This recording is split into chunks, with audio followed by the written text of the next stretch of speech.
So hello, I'm here today to do the Finally Fall book tag, which I think will be fun. I wanted to wear this fancy sweater for my fall themed video, but also it's quite hot in my apartment right now, so we'll see if I make it through the video without turning on the AC. So the Finally Fall book tag is one that's been around for a while. I've seen many people do this video already. I'll try to dig up where it originated from, but if not, go enjoy the other tag content. So there are 10 prompts and I will just get right to them. So the first prompt is, in fall, the air is crisp and clear. Name a book with a vivid setting. Recency bias, I thought I would choose The Likeness by Tana French. Basically, this is a book set outside Dublin, and it involves a group of university students that live in a house together, and one of them is killed. And throughout the book, you realize that not only is like Dublin and the university and everything so important for this book, but also the house in which the students live is its own character, basically. So I just feel like Tana French is so good at putting you in a certain place, in a certain mood, and this book definitely follows through on that. The second prompt is, nature is beautiful, but also dying. Way to be a downer. Okay, name a book that is beautifully written, but also deals with a heavy topic like loss or grief. For this one, I picked The Song of Achilles. And basically, this is sort of a coming-of-age story about Achilles and Patroclus, his childhood friend. It's basically them growing up together and training together and going off to the Trojan War together, which, you know, if you know who Achilles is, you know why this might have something to do with death and dying. But it's so beautifully written, and, like, you feel the story so much, and you feel for Patroclus. Okay, that's it. Next up, we have fall is back to school season. Share a nonfiction book that has taught you something new. And even though you might not know it from my wrap-ups on this channel so far, I do read quite a bit of nonfiction.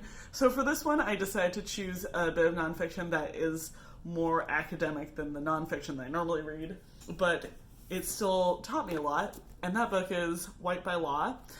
So basically, I think this is written by a UC Berkeley law professor. My dog's about to knock over my setup. No, go away.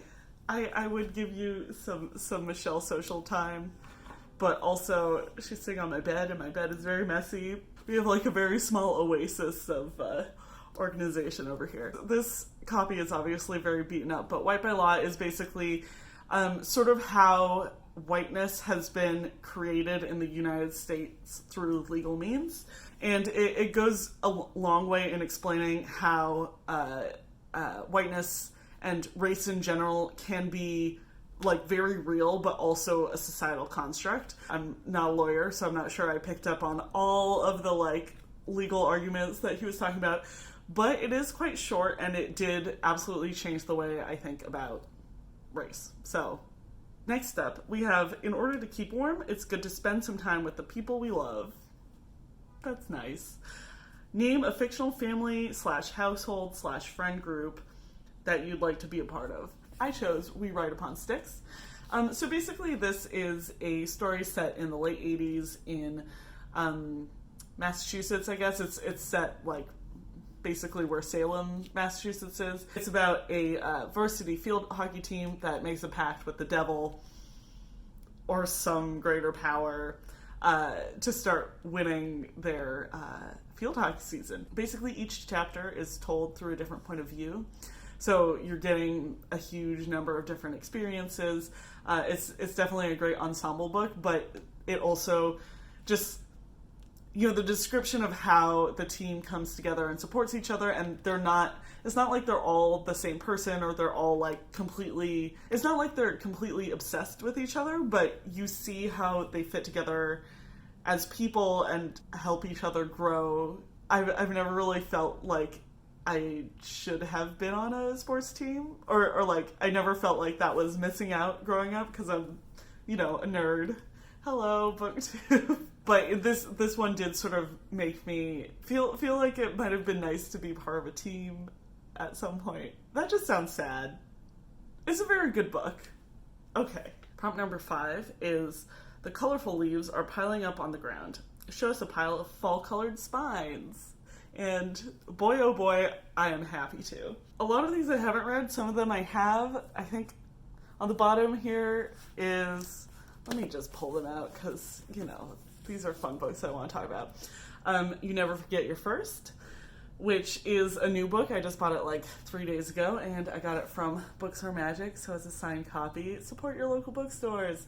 But basically this is a biography of George Washington, but I think it also, the reason why I'm interested in it is I've heard it does a little bit of work sort of like meta-ing about biographies, like talking about what is included and excluded in biographies, and like why some biographies are seen as like completely unbiased when there's always bias and opinion in everything we do. I think that might be totally wrong, but I was interested in that in general. So there's one. The next one is Girl, Woman, Other, which I'm not going to take out, but that won the Booker Prize last year. I have not read it yet, but I plan to at some point. We'll see, hopefully soon. Then we have The New Me, which is by Halle Butler, which I did read earlier this year. It was very good, very interesting, sort of experimental. If you're not into experimental novels, then maybe don't do it. It's about a woman who is stuck temping and her sort of difficulties adjusting to adult life. I feel like it's sort of in this new genre of millennial fiction where like everything is insecure and unhappy. Yeah. But it's a good book, and I really liked it, so you should read it. I'm sorry I'm so bad at summaries. The next one on the stack is The Lives of a Cell by Lewis Thomas. This is actually a really interesting collection of essays. Lewis Thomas is a quite famous biologist who wrote essays for basically a scientific journal, but they're really good essays and they're very approachable. So I would highly recommend this one. This is a collection of essays that I always recommend to people when they're looking for sort of like approachable science stuff that doesn't feel too sciencey, but you know. Next up, we have Always Lived in the Castle, which I just got because I'm planning on buddy reading this with Melina Reeds. I'll link her channel down below. I got turned off Shirley Jackson in middle school and high school because I don't know about you, but in my middle school and high school, we basically had to read The Lottery every year. Like, every year. I understand that it was an important and incredible story, but oh boy, I did not enjoy it at the time. So I've sort of put off reading more Shirley Jackson. I've recently been interested in getting into a little bit more like light horror, suspense, creepiness. So I think this is going to be a really good one for that. And yeah, I'm excited to do my first buddy read on YouTube because community. I guess I didn't need to go through these one by one, but I wanted to talk about them. So next, after that, we have George Orwell, a collection of essays called All Art is Propaganda. I really, really think that Orwell is mischaracterized as a novelist when his essays are actually, like, his best writing, I think. I just highly recommend reading it. It's just a lot about art and politics and, like, literature and what language means. Like, he has these, like, really dense, interesting sentences, but, like, the logic is, like, a steel trap, so you're constantly getting to his point a millisecond before he does, so it seems self-evident, but it's because he's like set you up for it. I don't know. His writing is so good. He's just like such a persuasive writer. I would highly recommend reading this. Next up, we have another collection of essays, The Fire Next Time. I think Baldwin is the one who sort of first came up with the conceit of writing a letter to a young relative. In this case, I think it's his nephew, about the state of race relations in the U.S. and like what it will mean for his nephew growing up. even though this was written in 1963, I think that it hits on a lot of ideas that we have about race in the U.S., which honestly, like, things have not changed as much as you would hope they have changed since the 1960s. So I would highly recommend reading. Then, last but not least, How to Write an Autobiographical Novel by Alexander Chee. So I haven't read this one. This one's on my TBR. And I won't talk about it more because we're already running long. Okay, but that's a nice stack, huh? Next up, we have prompt number 6, which is, fall is the perfect time for some storytelling by the fireside. Share a book wherein somebody is telling a story. And this one was hard for me. I, couldn't think of anything off the top of my head, although, I feel like it's a very frequent narrative mechanism. I'm going to cheat a little bit and say that my pick is Oranges Are Not the Only Fruit. This is sort of a coming-of-age story about a girl who's adopted, growing up in a very evangelical household, but she's gay. So it's her story, but then it's interwoven with sort of made-up fairy tales in an interesting way. And even though she's not technically telling the stories, I thought that in spirit it should count for this prompt. So there you go. Read this one. Number 7 is The Nights Are Getting Darker. Share a dark, creepy read. And I don't have very many of these because I feel like I'm very new to creepiness in general. I think a good one would be Tana French's first book, In the Woods. For some reason, I found it really creepy, but I think normally people would not. So my official pick for this is the Southern Book Club's Guide to Slaying Vampires, which I just read last month. It is straight up a horror book, so be warned if you don't like horror. It's about a suburban mom in South Carolina who is just sort of going around her business when she starts noticing weird things happening in her neighborhood, such as her elderly neighbor leaping on her and biting off her ear. I feel like I can't say anything more than that because a lot of it is just about atmosphere and mood and suspense, so I don't want to ruin the plot points because they do sort of happen late in the book in general. But I highly recommend reading it. It is very creepy. There is definitely a lot of gore and some light body horror stuff, which is normally not my bag, but also I did really enjoy reading this. So, maybe my horizons are broadening or something. Prompt number 8 is The Days Are Getting Colder. Name a short, heartwarming book that could warm somebody's cold and rainy day. Short and heartwarming, I chose the summer book, which I realize is sort of mislabeled for this prompt and season, but I definitely think it counts for this. The summer book is about a young girl and her grandmother's relationship, basically. At the very beginning of the book, you find out that this girl's mother has died, and she and her father and grandmother have gone to their vacation home on an island off the coast of Sweden, and it's a lot just about running around this wild island and nature and what it means to be old, what it means to be young. It's very short and it's just a heartwarming book, but it also deals with,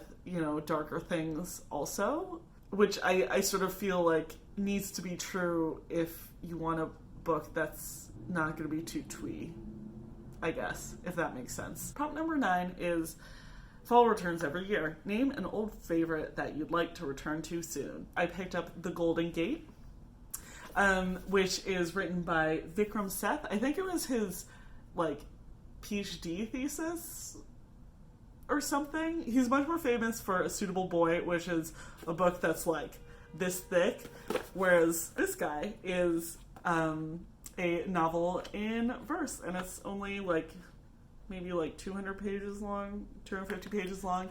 And it's about a group of characters basically in the San Francisco Bay Area in the 80s. I think the story starts off with 2 people meeting through a personal ad in the newspaper, but it, goes off in a bunch of different directions from there. You're just sort of following them work through their personal stuff and stuff like that. I have to say that this, the format of this book is just so innovative. Like, it's written...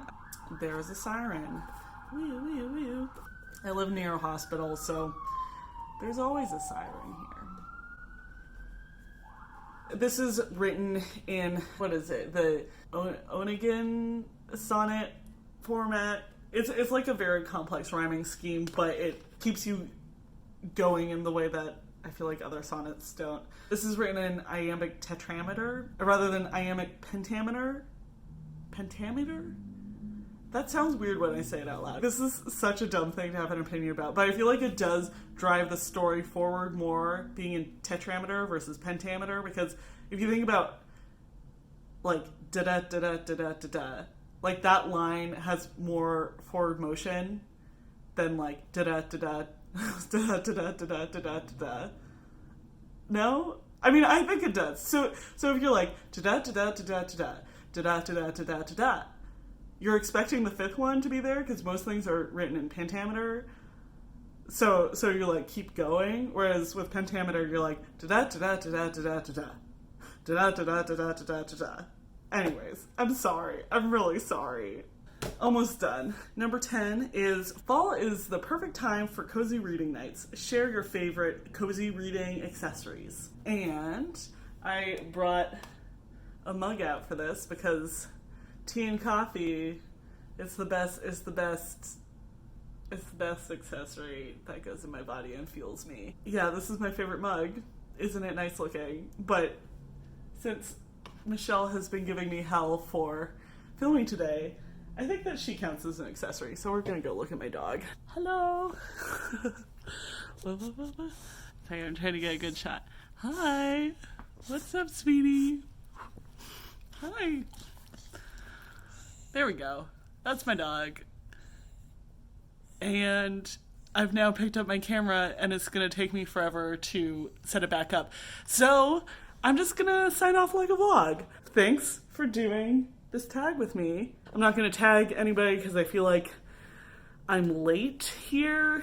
And I made it through without taking off my fuzzy sweater, so that's fun. Let me know if you've read any of these books. Let me know what you think down below. And I'll see you with a video next week. Bye.